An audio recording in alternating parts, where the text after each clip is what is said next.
Hey everyone, Exertion here. For some reason you tuned in for Thorin's YouTube channel. I'm not really sure why, but enjoy.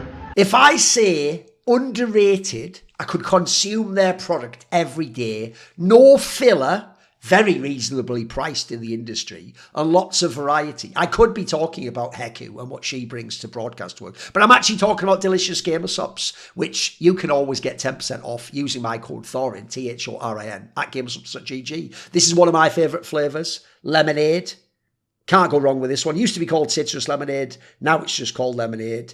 I think it's one of the absolute best they've ever made. Always in my rotation. Just like I think Heccu's one of the best at broadcast talent. And I wish she was always in the rotation for the big events, since I enjoy seeing her on screen and what she brings. Now, Heccu is a Latvian broadcast talent in Counter-Strike. She is fluent in English and Russian, as well as obviously Latvian.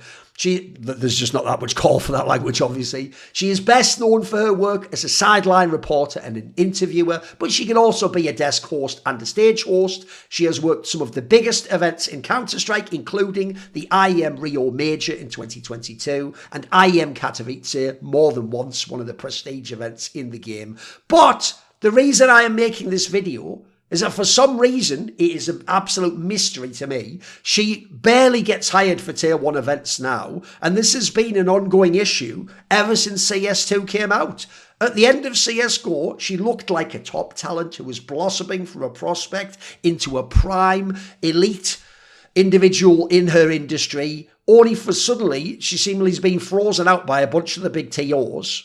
And I've tried behind the scenes poking around. There doesn't seem to be any drama, the reason behind this. So presumably, these people just don't think she's good enough, or they prefer other people to be hired. Now, there are certainly many very good talents in Counter-Strike. I think that's actually one of the most rich games for broadcast talents across all the different jobs and roles, including some of hers. But I would still put her right at the top of the shortlist. And I think with so many TOs, and a number of them have overlaps, but also people they don't hire, it actually shocks me, some of the people who are hired to Tier 1 events, especially the TOs that don't even work with her, and especially some of the people hired to majors.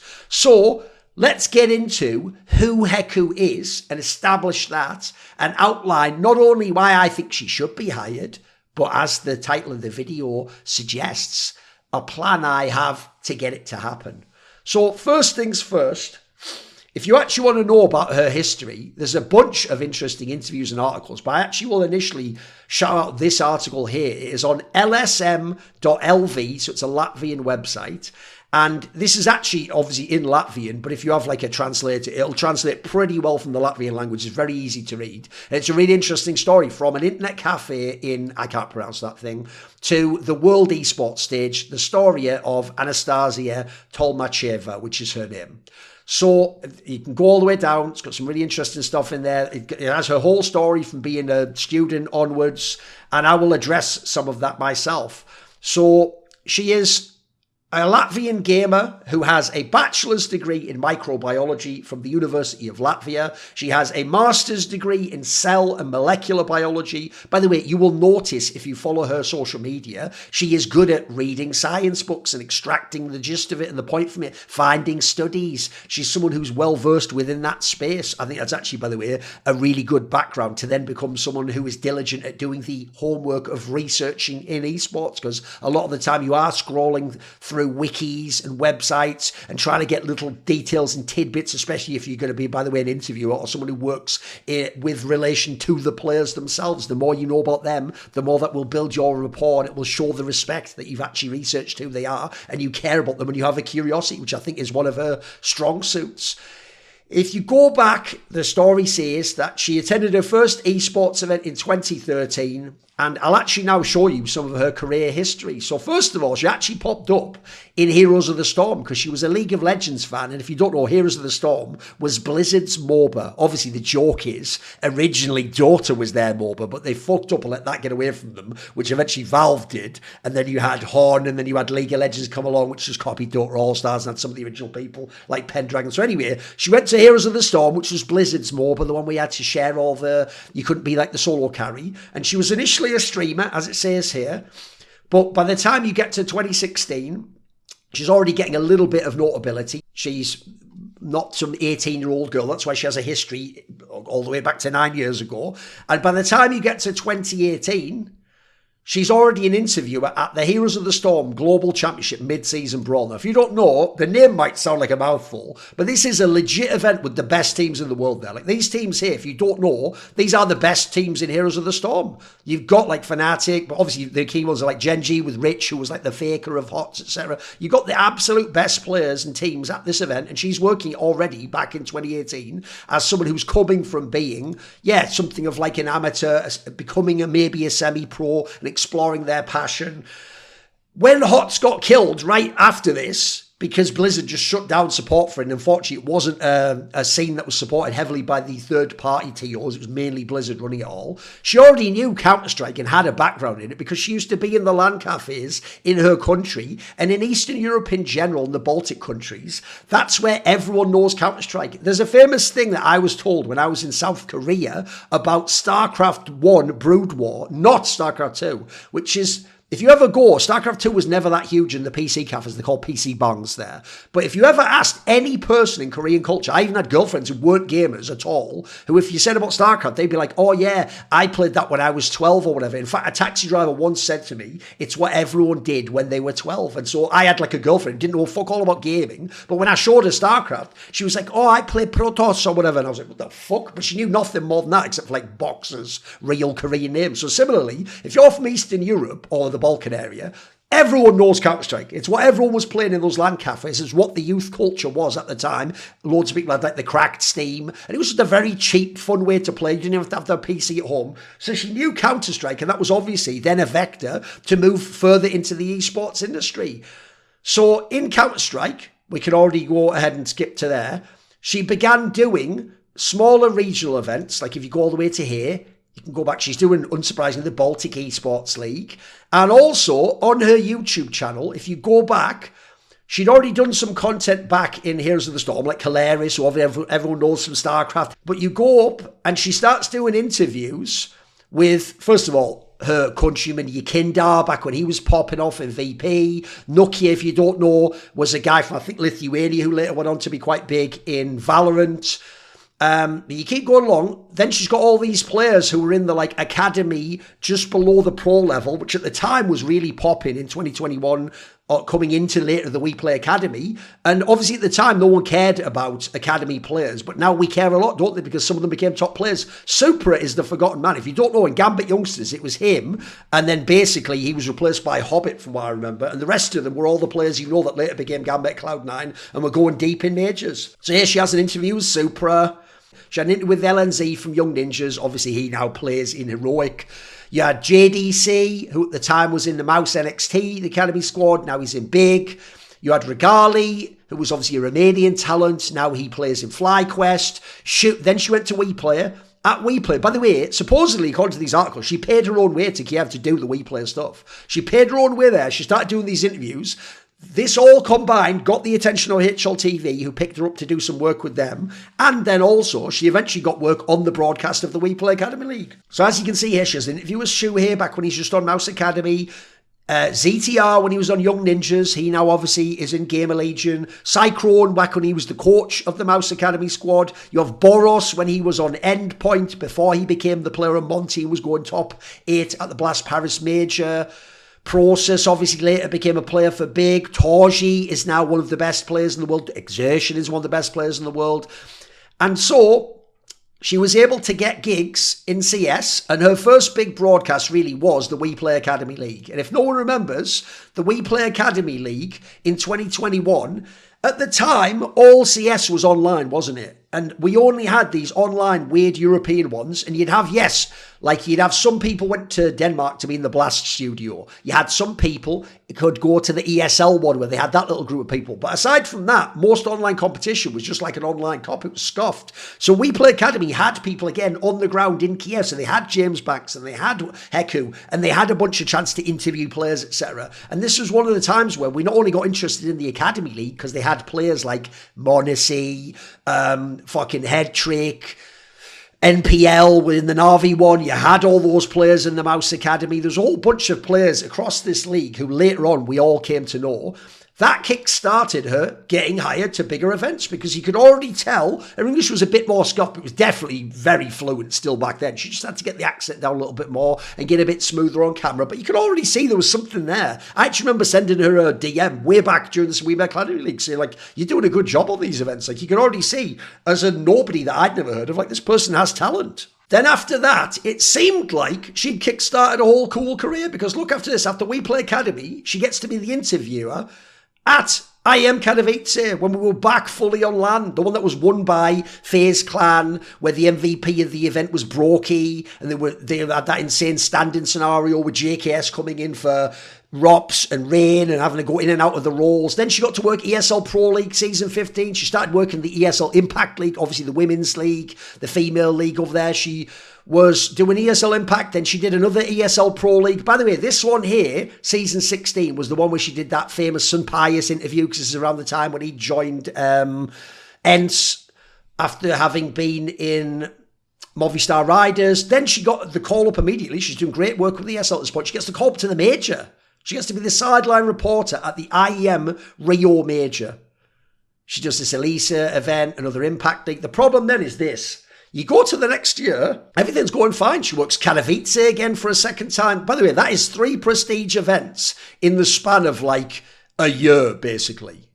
Almost 12 months, 3 prestige events. She's well on her way. She does another Pro League season. She even gets her foot in the door with Blast by doing the American and the European Showdown, which was that online qualifier thing they had that got you into the group stage, etc. Keeps doing Impact League. Does IM Sydney. Does IM Chengdu? After that, something happens. No one knows what. But after that, if you notice, no more Katowice invites. No more Pro League invites. She's only getting ESL Impact from ESL. She's getting some of these events that are in Serbia, like the Bet Boom event and the RAS Regional one.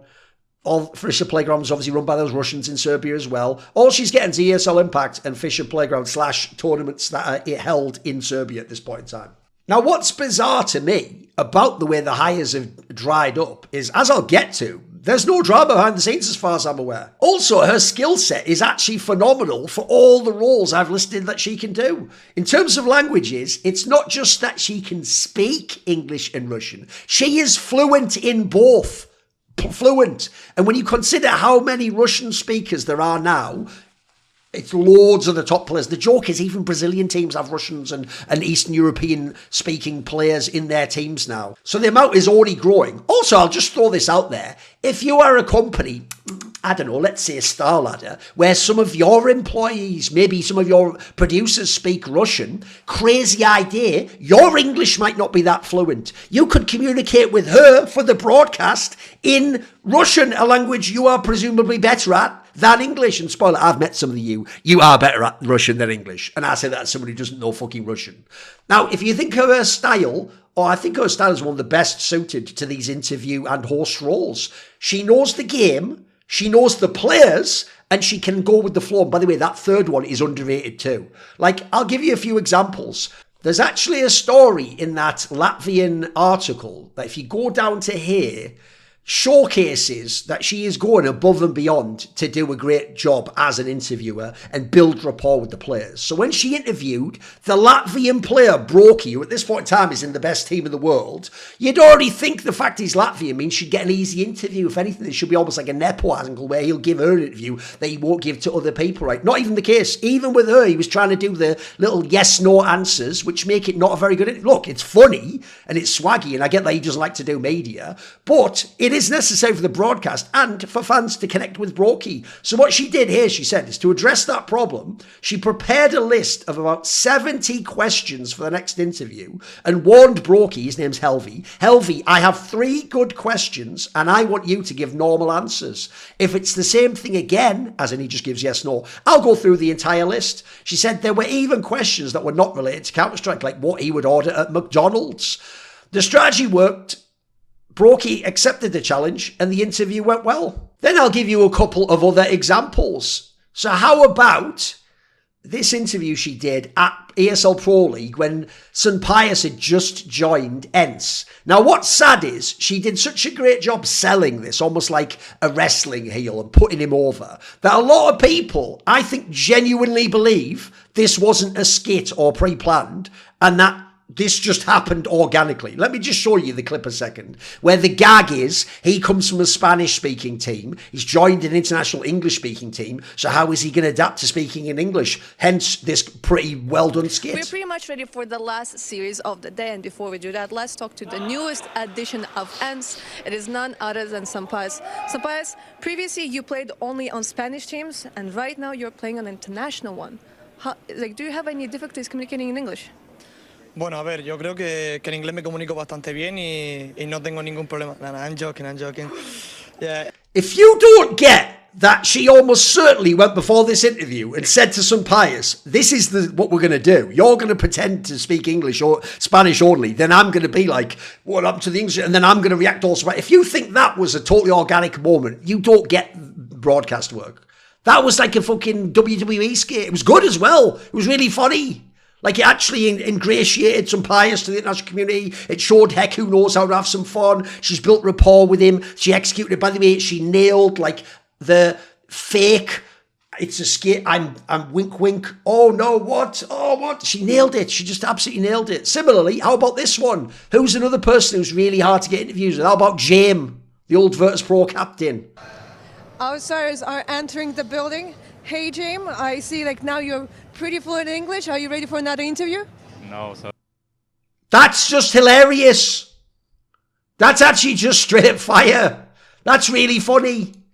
She was willing to be again, that is almost certainly behind the scenes before the camera went to her with the producer. She said to James, look, you can speak English, but I know you don't. So the gag is you don't ever speak English. So I'll ask you, are you ready to speak English? And you'll just say no. And you just shut me down. She was willing to be the butt of the joke to make a funny moment that's memorable and makes the player look good and puts him over on the broadcast. By the way, that shows this person is a team player.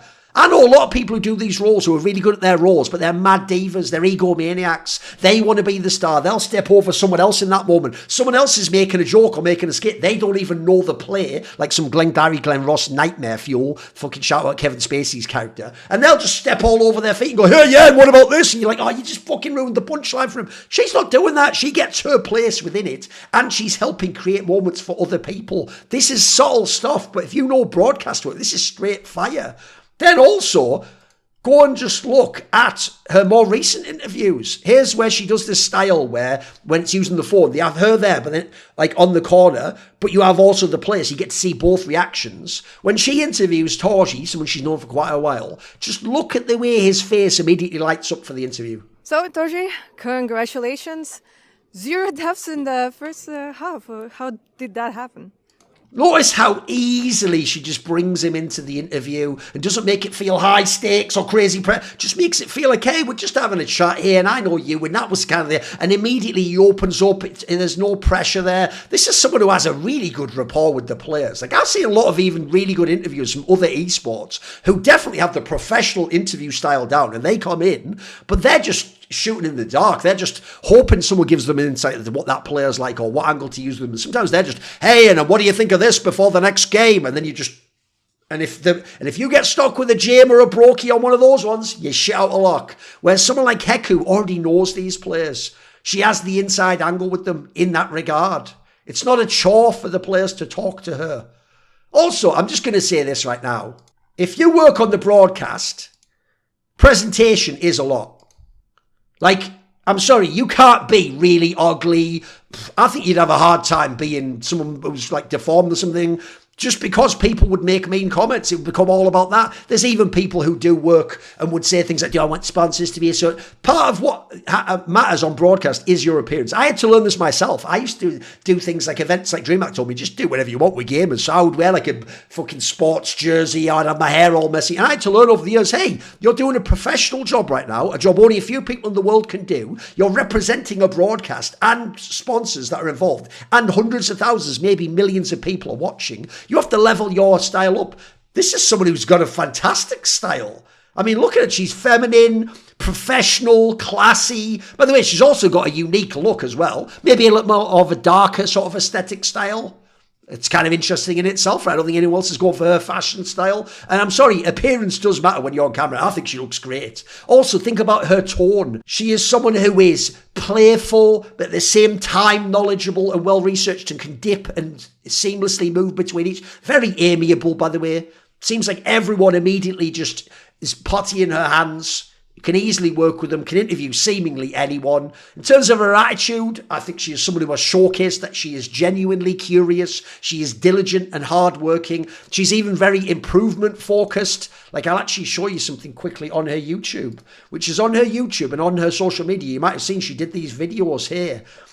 When the right attitude wins a major.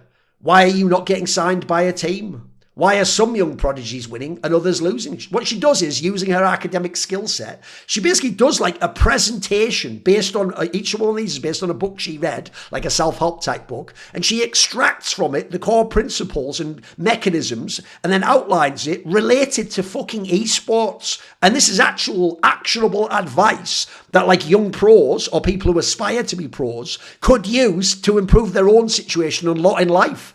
This is just like a mad aspirational person to be in the fucking industry.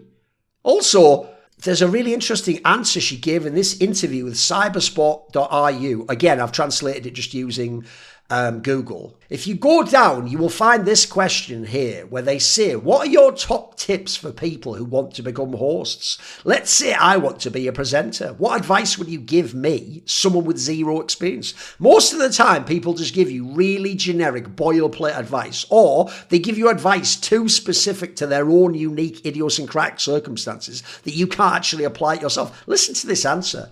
Zero experience? I have a question for you. What's your resume like? If you want an organisation to find you, how might they find you? They might find you, say, through X or through something else they use now. I don't know. I'll admit, I've seen situations where casters or analysts who could be considered tier 3 and trying to grow say, nobody's writing, but I'm trying. I open their X page and firstly, their private messages are disabled. You can't message them unless they're following you. And secondly, they don't have an email address in their profile description. So no one's going to, roughly speaking, run around and look for, does anyone know his contact information? You need to make it easy to reach you. That's the first thing. People complain, why isn't anyone writing? Are they going to sit for 3 days trying to figure out how to reach you? And the second thing is, of course, creating content, because in some ways, if you're trying to be, say, a talent, you'll be a media personality. It's like a startup. Now, what that shows there is, one, she is a very self-aware person. I can actually tell you she's someone where, even though it's a very positive character trait,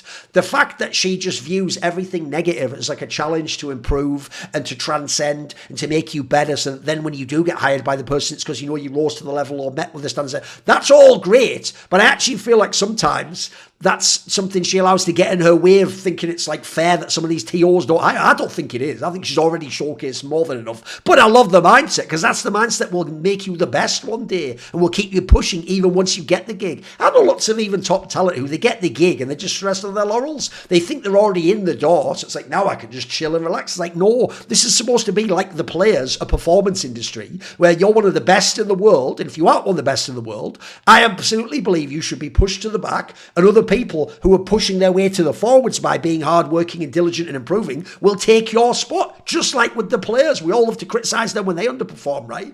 Well, what this shows here also is she has an understanding of how you brand yourself, how you make yourself available, how you have to put in some of the legwork. You can't just expect other people to come out of nowhere and suddenly dive into your bedroom and go, hey, would you love to work this event? We'd love to try and work with you. This is someone who seems like they've really got their head on their shoulders and understands what's going on. By the way, also great advice if you want to make it as talent in the industry as well. One of the most bizarre things about her not being hired is, as far as I'm aware, and I'm a pretty key locked in insider, she has zero industry drama as far as I'm aware.